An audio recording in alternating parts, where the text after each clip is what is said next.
नमस्कार दर्शक बंधु Odia knowledge academy YouTube channel को आपण मानक स्वागत।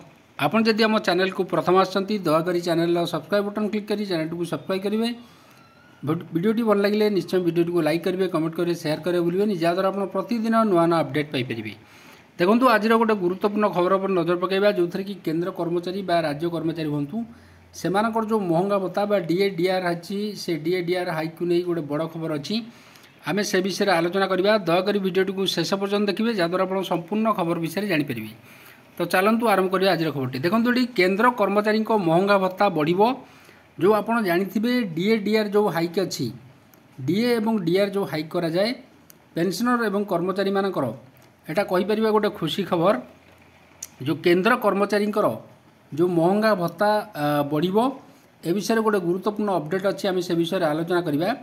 देखो ये सप्तम वेतन कमिशन कार्यकाल शेष होगा जाऊा बेले केंद्र कर्मचारी जो सरकार कर्मचारी मानक महंगा भत्ता आयोग अधीन में शेष थर पर बढ़ावा जाऊँगी जो डीए डीआर बढ़ो कारण आप जानते 2026 आमर 8 पे कमिशन आरंभ हो।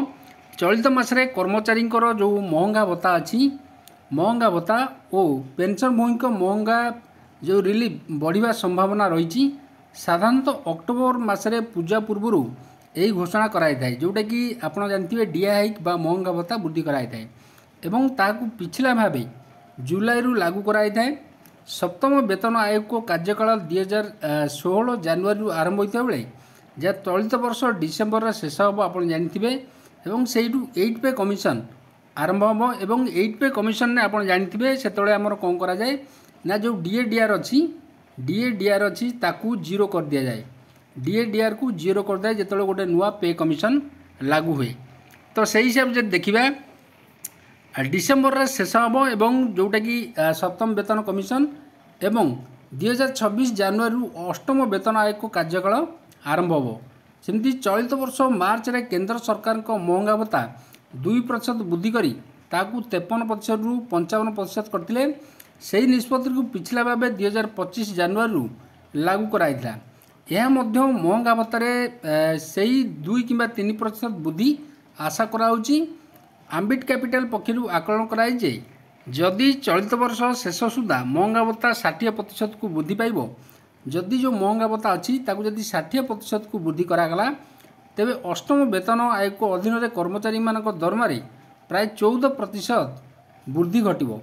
से वृद्धि गत 4टी वेतन आयोग को अधीन रही वृद्धि ठारू सबुठारू कम रहिबो।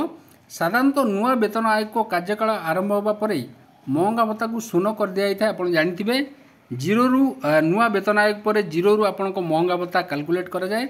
2016 रे सप्तम वेतन कमिशन को कार्यकाल आरंभ होगा पूर्व महंगा भत्ता 125% को वृद्धि पाई जोटा कि गुरुत्वपूर्ण गोटे थिला से आपणकर दरमारे बहुत वृद्धि घटा।